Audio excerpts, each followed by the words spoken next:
Hoy hablaremos de la ciudad de Canasín, sitio a donde he ido muchas veces por diversas investigaciones paranormales.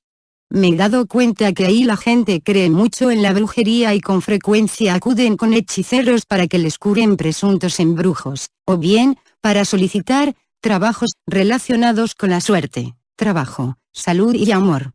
Uno de los casos más sonados en Canasín fue sobre una liberación demoníaca, exorcismo, que no se hizo bien, y que causó pánico y temor a una familia y a todos los vecinos del rumbo.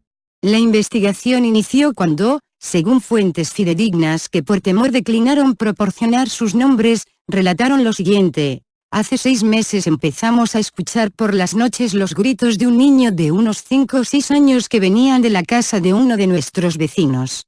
Pensamos que era algo normal, quizás el niño estaba enfermo, o lo habían castigado por portarse mal. Sin embargo, pasaron más de 15 días y esto siguió ocurriendo todos los días, sin excepción, a partir de las 2 de la mañana, por un lapso de más o menos 1 hora.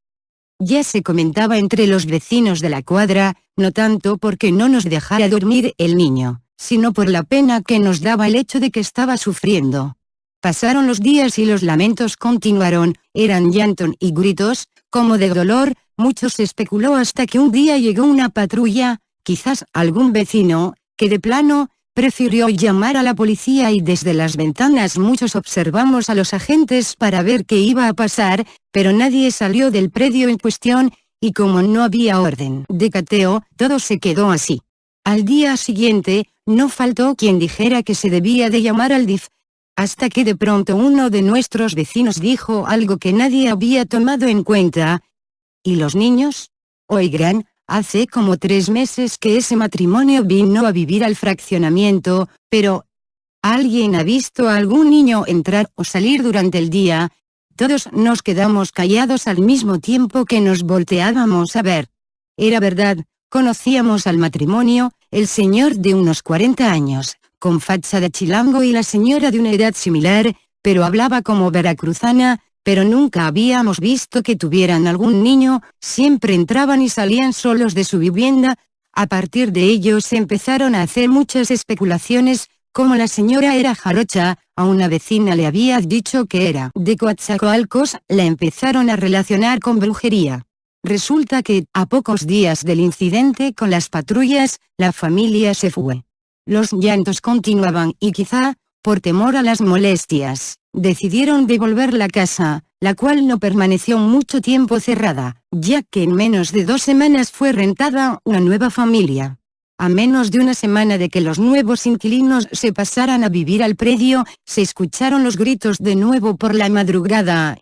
Eran idénticos a la misma voz y llanto que toda la cuadra había estado escuchando con la anterior familia. Pero estos gritos no correspondían a los 2 niños que tenían los nuevos inquilinos, ya que, para empezar, eran más grandes, tenían 13 y 15 años de edad, respectivamente. Exorcismo necesario, el papá no se anduvo con rodeos. Como era de una religión, la cual no recuerdo el nombre pero que cree en el mal y a menudo hacen exorcismos, decidió llamar a su pastor para que fuera a liberar la casa, ya que le habíamos comentado lo que había ocurrido con la anterior familia.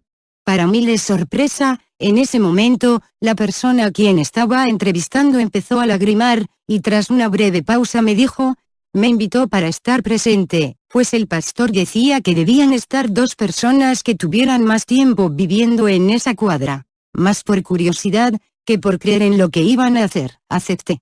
Les juro que lo que vi me dejó helado. Mientras el pastor oraba en la sala y comedor de la vivienda, se empezó a sentir bastante frío, y cuando entraron a uno de los cuartos se escuchó, primero como lejos y luego cada vez más cerca, el mismo llanto.